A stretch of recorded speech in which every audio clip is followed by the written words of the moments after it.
You've made it very clear that you would like a woman to fill that spot. We know that just moments ago, Mitt Romney says he will support holding a vote this year. Does that tip the scale for you to be a little more hopeful about this happening this year? Well, I'm more than hopeful. I think it's going to happen. We have great people. We haven't made the final determination. I haven't, but I will be soon. But we have fantastic, very talented, very brilliant people. And we'll make a decision by Saturday. I'm going to announce it on Saturday. And I think everybody's going to be very happy. You know, we have a couple names that have been spinning around this town for some time now.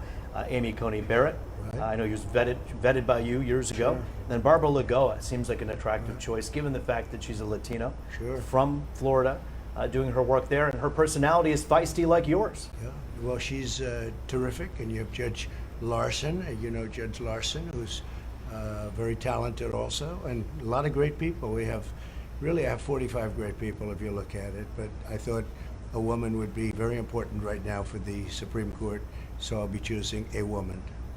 When we take a look at how quickly this can happen, we understand that this usually takes 2 to 3 months to happen. According to the Congressional Research Service, they say that 70 days is usually the par for the course. The clock is ticking. Yeah, no, it's moving along, but we have a lot of time.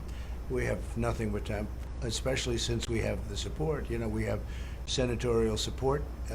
People have come out, and I guess we have all the votes we're going to need.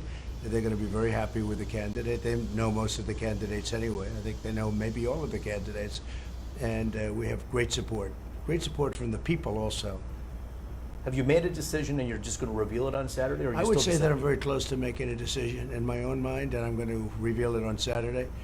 And I'm doing that out of respect for Justice Ginsburg. You're having a service on Thursday, so I didn't really want to do anything to cut into the service. And we have a lot of time. You know, one thing that time has a lot to do with is this coronavirus and the response, of course. You've talked already a lot about what's happened in the past. Let's talk about the future. Dr. Peter Hotez is with Baylor College of Medicine. He says we may be in for a very apocalyptic fall. When you hear that, he says also that we force schools to go back into high-risk areas and colleges to go back. Was this too much too soon? Well, I don't know who he is, but I disagree with him. I think we've done an amazing job. They're having a spike in Europe now, as you know, and we were always compared to Europe, and we've done very well compared to Europe. When you look at our numbers compared to Europe, but now they have a spike, and hopefully that'll go away soon. We're all working together. It's a terrible thing. I made a very strong speech today, as you know, to the United Nations, and putting the blame on China, which everybody understands that's the blame. They could have stopped it. They could have stopped it from coming out of China. They stopped it from going in further into China, but they didn't stop it from spreading all throughout the world, including us. And so I'm very angry about that. But no, we're doing very well with it. We're doing extremely well, relatively speaking. If I wouldn't have closed down, we could have had 2 million deaths right now, 2.5 million. We shouldn't have any because of what China did, but we would have had 2 million as opposed to 200,000. We would have had 2 million, 2.5 million, 3 million. We could have had a tremendous number of deaths. I talked to the CEO of Ford Motor Company in a sit-down much like this, and he said that he wished that the country had shut down even 2 to 3 weeks beforehand. He thinks that would have made a huge difference. Well, nobody really thought to do that. I could say to him, I wish you designed a little bit of a different car. It could have made a big difference. Nobody told me to do that. In fact, when I shut down, if you remember, everybody said there's no reason to shut down, including Dr. Fauci. Everybody said there's no reason to shut down. When I shut down, it was considered very early. So it's easy to look back now and say, gee, I wish we would have shut down 2 weeks early. I wish China would have shut down 2 weeks early. I wish China wouldn't have let this virus come out. They're the ones to blame. We've done an incredible job between the ventilators and now the vaccines and everything else and the therapeutics. And you look at our numbers, we've done a tremendous job. The only thing we've done a bad job in is public relations, because we haven't been able to convince people, which is basically the fake news, what a great job we've done. Other countries come to see me, the presidents, the prime ministers, they say, you have done an incredible job. This is a big country, very big, and we report everything. Other countries don't report. They don't report their numbers, obviously. You know, you talk about China and various other countries, but we have done an incredible job, and we're doing an incredible job, and We will be, in my opinion, we're rounding the turn. You know, your opponent, Joe Biden, says that if he were president, he would have done one big thing differently, which was to enact the Defense Production Act almost immediately. Joe Biden is incompetent. And Joe Biden, if you look at what he did with the swine flu, it was a disaster. And his own people, his own person who was in charge of it said, no, we really made mistakes. It was a disaster. We handled it horribly. I don't even know. It's hard to believe that he actually said this, but he said this 2 years ago. He said this. He made a statement that they handled it horribly. He said they didn't know what they were doing. They had no clue. And that was a much less lethal problem than this. This is lethal. That was a much less lethal problem. And Joe Biden wouldn't have done anything. He didn't want me to do the ban. He said, oh, don't ban, and then he apologized for it later on. And then he goes around and second guesses. All he can do is second guess. There's a terrible situation for the world. The world is suffering with it. UK just shut down again. They just announced that they're going to do a shutdown. And we're not going to be doing that. We understand the disease. We understand how to handle it. Our hospitals are very low now in terms of the number of patients, which is a great thing. We have tremendous capacity, and we are making the turn. But Joe doesn't have a clue, and Joe would not have been able to do a good job. You wouldn't have ventilators if Joe was there. There's no way he would have had ventilators or anything else. And when Joe makes these statements, just ask him to look at the swine flu, which was a total disaster, according to his person that handled it. And everybody knew it at the time. Now all of a sudden he's supposed to be some smart guy that comes in and he would solve a much more difficult situation. Wouldn't have happened. 47 years of failure. One thing that we can do right now is mask up. You have said in the past that it's the patriotic duty to mask up when you can't maintain social distancing and it's not safe.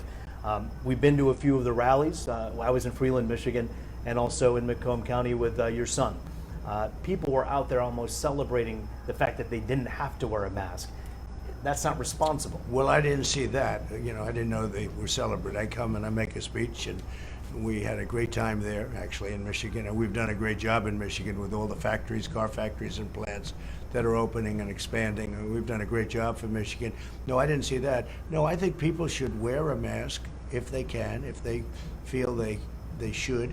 But I don't think it should be a mandatory policy. Actually, that would be really up to the governors, more so than the president. But I'm fine with masks. I've worn masks when I go into hospitals, when I go into certain areas, I wear masks. Masks are fine with me. But when you look out into the audience, when you're doing these rallies and you see the number of people who don't have masks, does that concern you about the future in this fall? Yeah, I must be honest. I see a lot of people with masks. I also see a little bit of a spreading out. One of the reasons I do the rallies in outside settings is because it's much better. It's, you know, recommended. I don't know if they know what they're recommending, but they recommend being outside, like we're outside right now. They say be outside. So what we're doing is these rallies outside. You know, we're doing at airports and hangars, and we're getting tremendous 25, 30,000 people at every rally. It's amazing. I'll tell you, we have more enthusiasm now than we had even 4 years ago, and that we broke the record 4 years ago, but this is even more so. It's been quite amazing, actually. Let's talk for a moment about the civil unrest. 17 stations in major cities watching this right now. Reverend Charles Williams of Detroit asked a question to you, saying, Mr. President, your slogan is to make America great again. He says many black Americans are concerned that this country's ability to truly deal with racism has never been great. Do you recognize that systemic racism that occurs and exists in this country? Well, there's something going on, but nobody has done more for the black community than me since at least Abraham Lincoln. Historically, black colleges and universities, you know what happened there. They were not funded. They were not going to be funded. It was a disaster. I got them funded for a 10-year period and more money than they were even asking for. If you look at opportunity zones, which have been tremendous for the black community and the Hispanic community, unbelievable. And of course, the big one is I got criminal justice reform, which President Obama tried to get, he couldn't get, nobody could get it, and I got it. What I've done is incredible. I also got prison reform. So nobody, and I say it openly, and I'm not even criticized for it, nobody has done more for the black community than any president, I would say, with the exception of Abraham Lincoln. And people sort of say, I guess he's right about that. And this reverend actually recognized all those things with HBCUs nice. And also with what you've done with criminal justice That's reform. very nice. The question that we have, though, when you take a look at those people who are rioting out there. You've been very clear that we need law and order, and you've called out those rioters by name.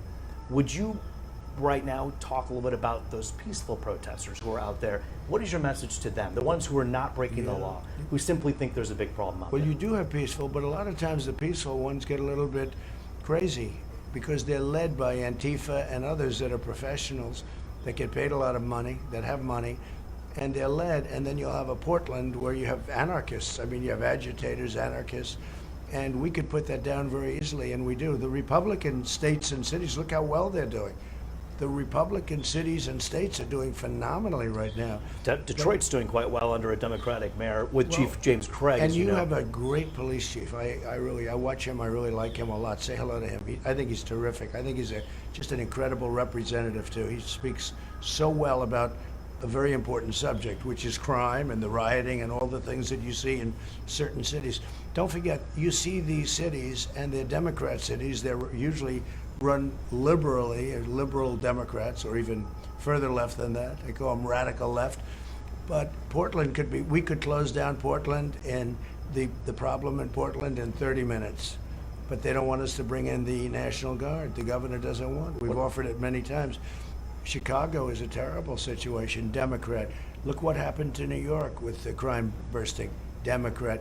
It's all Democrats. It's all Democrats that don't have any idea of law and order, and they never want to mention the words. But your message to the peaceful protesters in those mixes who think there's an institutional racial issue in this country, what would you like them Well, to I do? don't know what they think. I know that if they're peaceful, let them be peaceful. And I'm all for protest, but it has to be peaceful protest. And once they start ripping down storefronts and looting and everything else, that's no longer a peaceful protest. Mr. President, thank you for your time today. Thank you We very really much. appreciate it. Thank you. It was a pleasure. Thank you very much.